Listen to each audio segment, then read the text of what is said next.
Assalamualaikum warahmatullahi wabarakatuh. Kami dari kelompok 13 yang beranggotakan saya Muhammad Azmi dan teman saya Muhammad Yahya Nuril Anwar akan menjelaskan mengenai bisnis plan. Tugas ini kami buat untuk memenuhi mata kuliah kewirausahaan pendidikan yang diampu oleh Ibu Novi Astuti Setianingsih M Akuntansi. Nah, mungkin dalam video ini hanya ada saya karena teman saya bernama Muhammad Yahya Nuril Anwar itu dalam keadaan sakit sehingga tidak bisa membuat video. Langsung saja, usaha ini kami beri nama yaitu keripik tempe Yami. Yami itu singkatan dari Yahya dan Azmi. Nah, jenis usaha rumahan yang beralamat di Jalan Asinan, Kelurahan Rejomulyo, Kota Kediri, Jawa Timur. Nah, kenapa kami mengambil bisnis ini atau usaha seperti ini? Karena kami melihat bahwa keripik tempe ini termasuk salah satu bisnis yang menjanjikan. Karena di era sekarang, era kontemporer itu bermunculan berbagai macam makanan yang inovasinya itu bermacam-macam. Nah, sehingga kami mengambil bahan dasar tempe yang mudah didapatkan, tapi kita buat inovasi terbaru.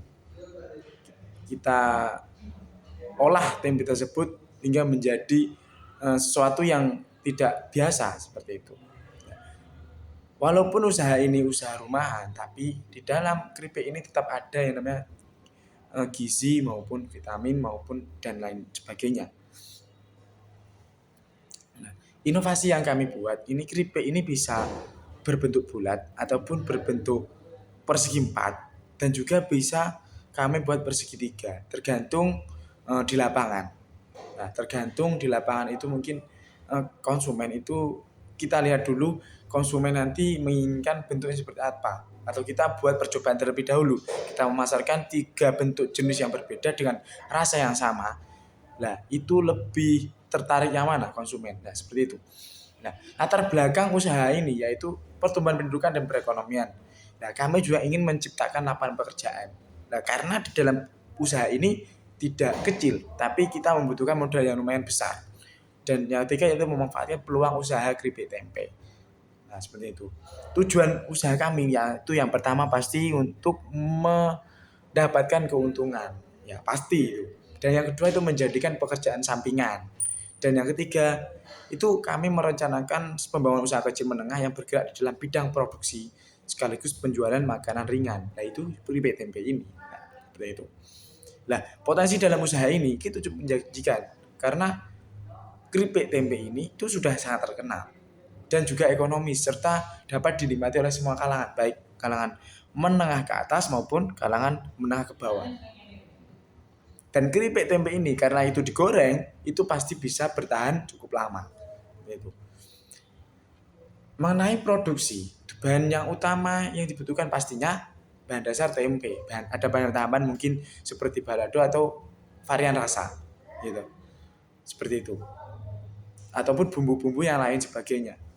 Ya, mengenai alat-alat produksi ya sudah banyak diketahui seperti alat pengiris, ya lengser atau baskom, terus ada timbangan untuk nanti kita buat apa dengan wadah seperti itu apa jenis ya itu timbangan ya, terus ada talenan, terus alat menggoreng dan juga peniris dan juga pastinya itu ada kemasan yang menarik. Nah, seperti itu kompor gas ataupun dan kawan-kawan. Ya, analisis SWOT kami mengenai pendanaan.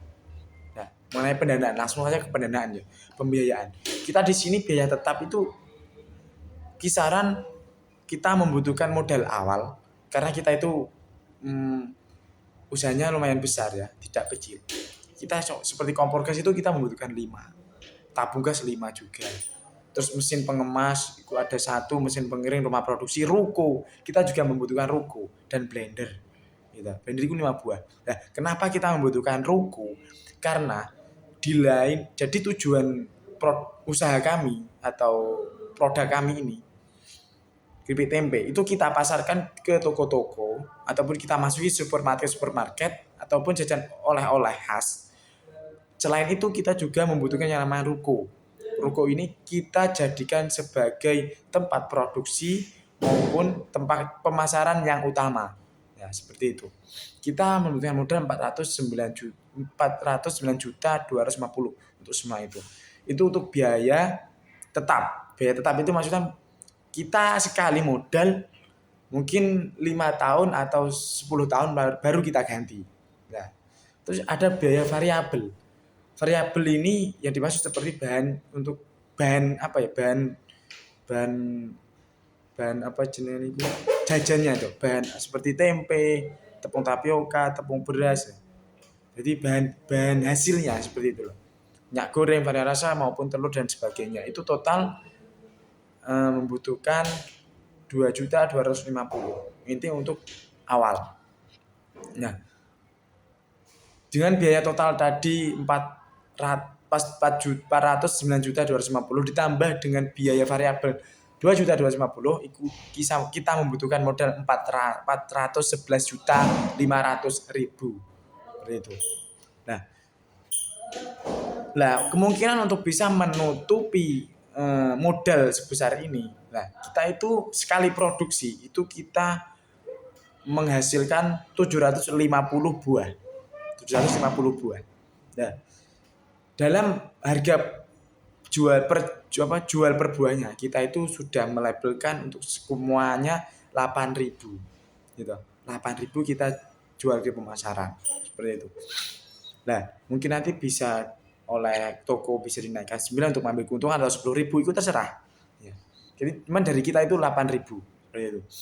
Nah, 750 per produksi dengan harga satu bijinya itu 8.000. Jadi keuntungan untuk mencapai titik impas gitu. Mencapai untuk pengembalian modal ya, untuk pengembalian modal itu kita membutuhkan 110 kali produksi.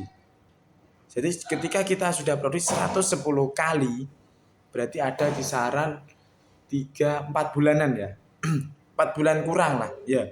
4 bulan kurang itu kita sudah menutupi modal ya pertama tadi. Nah, ketika usaha ini lanjut terus menerus sampai 5 tahun, kemungkinan keuntungan yang kita dapatkan itu sangat besar sekali gitu. Karena sekali kita produksi, kita itu mendapatkan keuntungan bersih itu 3.750.000. Jadi semua kalau kotor itu sebesar 6 juta terus dipotong dengan biaya variabel. Kita putarkan lagi dananya. Terus bersihnya itu 3.750.000 seperti itu. Nah, keripik dalam usaha ini pun kita mempunyai struktur organisasi yang mana ada manajer itu paling atas, kita mempunyai sekretaris, bendahara, lalu ada penanggung jawab produksi 1, penanggung jawab produksi 2, produksi 3, 4, 5. Nah, dan juga kita mempunyai juga pemasaran 1, 2, 3, 4, 5. Nah, seperti itu. Jadi kita akan membutuhkan karyawan yang banyak dan mungkin gaji kita itu ya sesuai lah. Ya, sesuai UMR gitu. Ya, mungkin sekian yang dapat saya sampaikan. Kurang lebihnya saya mohon maaf. Mohon doanya semoga teman saya cepat sehat kembali dan bisa bergabung bersama kita semua. Wallahu a'lam bishawab. Wallahu muwaffiq ila aqwamit thoriq. Wassalamualaikum warahmatullahi wabarakatuh.